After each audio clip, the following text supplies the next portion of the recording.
बिस्मिल्लाहिर्रहमानिर्रहीम। HRMS की ये जो वेबसाइट है या डेटाबेस है जो पंजाब एम्प्लॉयज़ के लिए बनाई गई है, इसमें प्रोफाइल बनाना स्टार्टर्स के लिए थोड़ा सा टफ़ है क्योंकि फ़र्स्ट टाइम ये बन रही है। कुछ डिपार्टमेंट्स में ये ऑलरेडी बन चुकी है। रिसेंटली HED ने इसको स्टार्ट की है। तो कुछ चीज़ें हैं इसके अंदर, बहुत से टैब्स हैं, जैसे कि आपने आई एम प्रीटी श्योर कि आपको लॉगिन करना तो पता ही होगा। आपने CNIC से और अपने पासवर्ड के ज़रिए आपने इसको लॉगिन कर लिया। अब मेरे पास एक यूज़र का यहाँ पर डैशबोर्ड ओपन है। इसको थॉरली अंडरस्टैंड करने के लिए पहले तो आपको ये पता होना चाहिए कि इसमें कौन कौन से टैब्स हैं। जो हमें होम पेज पे नज़र आ रही हैं ये ऑफिसर इन्फॉर्मेशन है, जो बेसिक इन्फॉर्मेशन है, like name, father name, CNIC, date of birth, NTN number, gender, language, cadre. Cadre में क्योंकि HED जो है वो प्रोविंशियल गवर्नमेंट के अंडर आता है, तो आप इसके अंदर प्रोविंशलाइज्ड एंटर करेंगे। ऑक्यूपेशनल ग्रुप्स जो है, ग्रुप जो है वो अगर आपका कॉलेज है तो आप कॉलेजेस एंटर करेंगे। सीनियरिटी पोजीशन, ये जो हमारी सीनियरिटी होती है डिपार्टमेंट में, वो हमने यहाँ पर एंटर करनी है। Date of appointment, current joining date, first joining date, religion, date of birth, आपका ग्रेड आ गया, मैरिटल स्टेटस आ गया, और सुपर इन्वेशन डेट यानी जो आपकी डेट ऑफ रिटायरमेंट है, डोमिसाइल, होम डिस्ट्रिक्ट एट्सेट्रा। ये सारी चीज़ें हैं जो आई एम श्योर आपको पता होंगी कि क्या एंटर करनी है। जो टेक्निकल चीज़ें थोड़ी सी टफ़ हैं, वो नीचे ये सारे टैब्स हैं जो हमने बारी बारी इनको फिल आउट करना है। सबसे पहले हमारे पास रिसर्च है कि हमने अपनी स्टडीज़ के दौरान कोई रिसर्च की है, या अगर हम वैसे किसी प्रोजेक्ट के साथ एसोसिएटेड रहे हैं अदर देन स्टडीज़। पब्लिकेशंस में आपकी रिसर्च के दौरान या एज टीचर या स्टूडेंट या एज रिसर्च एसोसिएट आपने कोई पब्लिकेशन की है, ये यहाँ पर आप उसकी डिटेल एंटर करेंगे। कोई आपकी सर्टिफिकेशन है जो आपने डिपार्टमेंट के थ्रू कोई सर्टिफिकेशन हासिल की है, या आपने स्टडीज़ के दौरान जो सर्टिफिकेट्स हैं आप वो भी एंटर कर सकते हैं। इसका इतना कोई इशू नहीं है क्योंकि इससे आपकी प्रोफाइल पे कोई इफ़ेक्ट नहीं होगा। ट्रेनिंग जो आपने दौरान सर्विस या कोई भी ट्रेनिंग की, आप कोई भी ट्रेनिंग की डिटेल आप एंटर कर सकते हैं। कोई आपको अवार्ड्स मिले हैं जिसका आपके पास डॉक्यूमेंट्री प्रूफ हो, वो एंटर करेंगे। अप्रेजल्स आपको कोई मिली हैं। अच्छा, कंट्रीज़ में आपने वो विज़िट्स अपने एंटर करने हैं जो आपने आउट ऑफ कंट्री की हैं। लाइक हम हज करने जाते हैं या उम्रा करने जाते हैं, या हम कोई डिपार्टमेंट की तरफ से किसी ट्रेनिंग के लिए जाते हैं, तो उसकी डिटेल आपने एंटर करनी है। ये भी मैं आपको ओपन करके बताऊंगी कि आपने इसके अंदर किस तरह से एंट्रीज़ करनी है। क्वालिफ़िकेशन बहुत इम्पॉर्टेंट ये वाला हमारा टैब है। सबसे ज़्यादा इम्पॉर्टेंट इसमें qualification, service, personal information, spouse information, ये ऐसी चीज़ें हैं जिनके बगैर आपकी प्रोफाइल जो है वो वेरीफाई नहीं होगी। बाकी चीज़ें फिर भी ऑप्शनल हैं कि आप उसमें अमेंडमेंट्स भी कर सकते हैं, लेकिन ये जो हमारा HRMS का सिस्टम है ये कुछ टैब्स को लॉक कर देगा कुछ अरसे के बाद, जिसमें service, spouse information, personal information और क्वालिफ़िकेशन, ये ऐसी चीज़ें होंगी जिनको आप बार बार एडिट नहीं कर सकेंगे। बाकी चीज़ें ओपन रहेंगी। तो आपने पर्टिकुलरली इस चीज़ पे फोकस करना है कि ये चीज़ें एक तो आपकी करेक्ट एंटर हों और आपकी कोई इसके अंदर मिस्टेक्स ना हों, क्योंकि आपको एडिट करने का बाद में मे बी डेडलाइन के बाद आपको ना दी जाए। इंक्वायरी आपकी अगर कोई हुई है, पर्सनल इंफॉर्मेशन आप डाल देंगे, ऑफिशियल इंफॉर्मेशन, मेडिकल कैटेगरी, और जो एम्बेलमेंट्स हैं इसमें आपने अपनी पे की डिटेल एंटर करनी है। और एसेट्स आपके वही हैं जो जैसे आप अपना फाइल रिटर्न करते हैं टैक्स का, उसमें आप जितने एसेट्स शो करते हैं वही एसेट्स आपने यहाँ पर भी शो करने हैं। अच्छा, सबसे पहले जो सबसे इम्पॉर्टेंट चीज़ है वो सर्विस है। तो सबसे पहले मैं इसी को ओपन करने लगी हूँ। सर्विस रिकॉर्ड में आपने जब से आप गवर्नमेंट एम्प्लॉय बने हैं तब से लेकर टिल प्रेजेंट आपने अपनी सारी इन्फॉर्मेशन जो है वो एंटर करनी है। अब ये सबसे ज़्यादा टेक्निकल पार्ट है यहाँ पर अपनी प्रोफाइल बनाने का।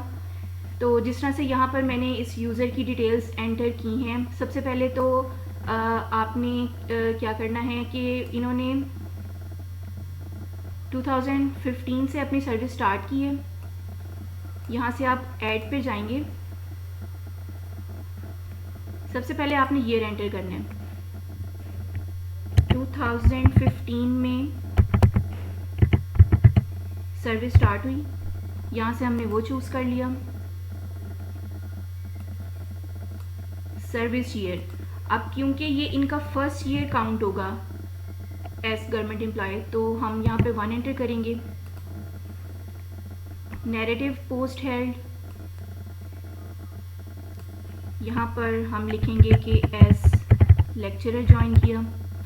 पोस्ट हेल्ड फ्रॉम, ये बहुत इंपॉर्टेंट चीज़ है, आपने जो फर्स्ट एंट्री करनी है यहाँ पर आपकी एग्जैक्टली वो डेट होगी जो आपकी डेट ऑफ ज्वाइनिंग है। जैसे इस केस में यूज़र की 6 नवंबर थी,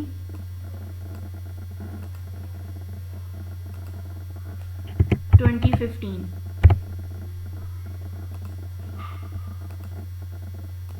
ये हमने एंटर कर दी। पोस्ट हेल्ड टू, अच्छा अब इसके अंदर सबसे ज़्यादा कन्फ्यूजन हो रही है लोगों को कि ये कुछ लोग क्या करते हैं कि इसको वो आज की डेट डाल देंगे कि यहाँ तक है, लेकिन आपने ऐसा नहीं करना, आपने हर साल के लिए अलग अलग एंट्री करनी है। जैसे 6 नवंबर, सॉरी ये मैंने दिसंबर कर दिया गलती से, 6 नवंबर 2015 ज्वाइनिंग डेट थी, वहाँ से लेकर आपने इसको इस साल के एंड तक की एंट्री करनी है। साल का एंड जो है वो हमारा होता है 31 दिसंबर, मंथ यहाँ से 12 चूज़ करेंगे, 2015।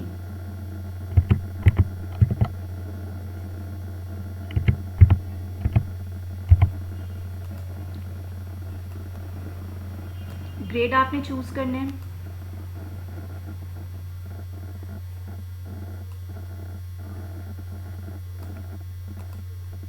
डिपार्टमेंट आप लिखेंगे हायर एजुकेशन डिपार्टमेंट। स्टेशन में आपने अपने पोस्टिंग जो जहाँ पर आप पोस्टेड हैं वो वाला आप लिखेंगे रिपोर्टिंग ऑफिसर। अब आपके रिपोर्टिंग ऑफिसर को आपने कैटेगराइज करना है कि आप उसको कौन सी कैटेगरी में फॉल करवा रहे हैं, वो सर्टिफाइड है, एक्सीलेंट है, एक्सेप्शनल है, this is optional category.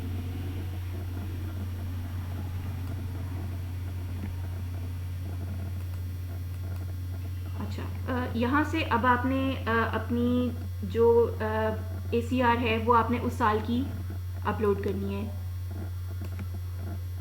Acting का अगर आप चूज़ करेंगे तो आप तब चूज़ करेंगे कि ये अभी जिस पोस्ट पे आपने इस साल की एंट्री की है क्या आप अभी भी उसी पे हैं, उस केस में आप इसको टिक करेंगे। और नैरेटिव डिस्प्ले में आपने चूज़ करना है कि आप टीचिंग या नॉन टीचिंग जिस भी पोस्ट से आपका ताल्लुक़ है आप उसके मुताबिक चूज़ करेंगे, और यहाँ से आपने अपना प्रोविंस चूज़ कर लें। ये करने के बाद आपने सेव के बटन पर क्लिक करना है। एक एंट्री आपकी ऐड हो गई। उसके बाद नेक्स्ट एंट्री आपने वहीं से स्टार्ट करनी है जहाँ से आपने पहली एंट्री को छोड़ा था। जैसे आपने 2015 की आपने कर ली, अब नेक्स्ट ईयर स्टार्ट होता है 2016।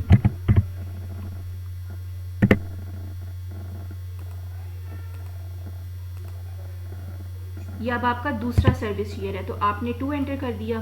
नैरेटिव पोस्ट आपकी जो भी आपकी रिस्पेक्टिव पोस्ट है, यहाँ पे मैं लेक्चर एंटर कर रही हूँ। पोस्ट हेल्ड फ्रॉम, अब यहाँ से आपने 1 जनवरी से स्टार्ट करना है।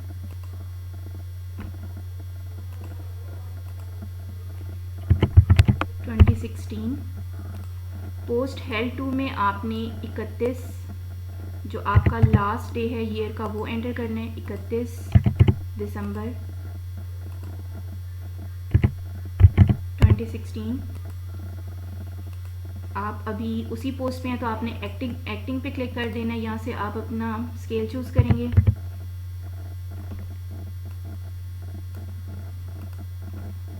डिपार्टमेंट आपका हायर एजुकेशन डिपार्टमेंट। स्टेशन आपका जिस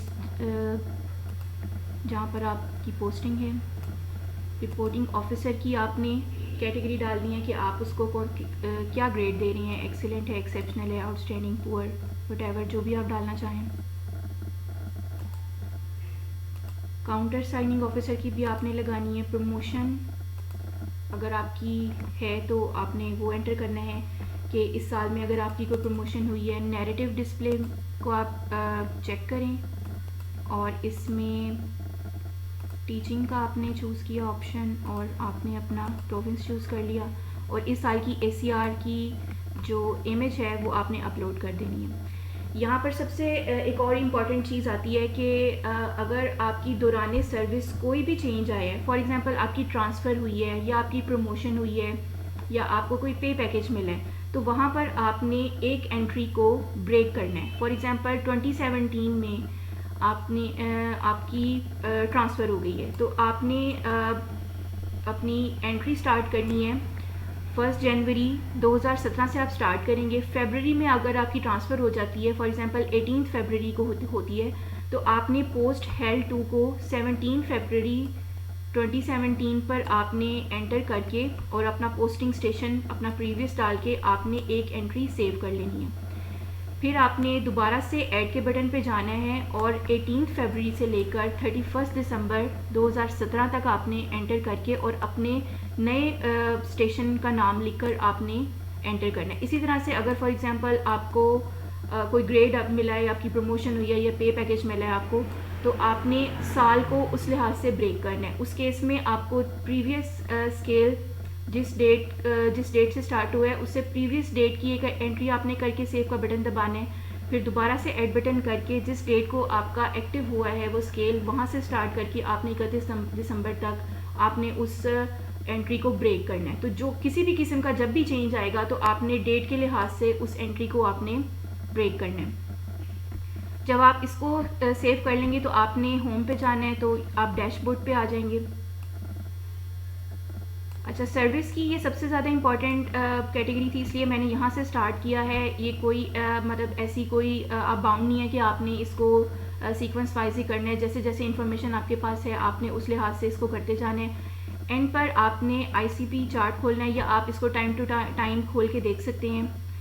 जैसे अब मैंने यहाँ पर खोला, यहाँ पर आपको सारा ये फॉर्म जैसे जैसे आप टैब्स को एंटर करते जाएंगे आपके पास यहाँ पर वो शो होता जाएगा। तो आप यहाँ से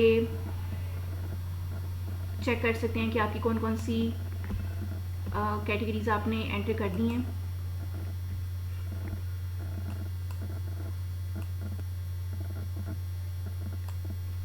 ओके, इसी तरह से अब आपने सारी इंफॉर्मेशन एंटर करनी है। तो सर्विस का सबसे इम्पॉर्टेंट था, इसलिए मैंने ये फर्स्ट वीडियो में आपको बताया है। अगर आपको कोई कन्फ्यूजन है तो कमेंट सेक्शन में बताएं, और अगर आप चाहते हैं कि कोई मज़ीद मैं इसमें कुछ एडिशन करूं, कोई चीज़ आपको समझ नहीं आ रही तो भी बताएं। मैं बारी बारी सारी कैटेगरीज़ का आपको डिटेल में एंटर करके दिखाऊंगी। और अगर आपको इन्फॉर्मेटिव लगी है तो काइंडली मेरे चैनल को सब्सक्राइब करें और लाइक करें और इसको शेयर ज़रूर करें।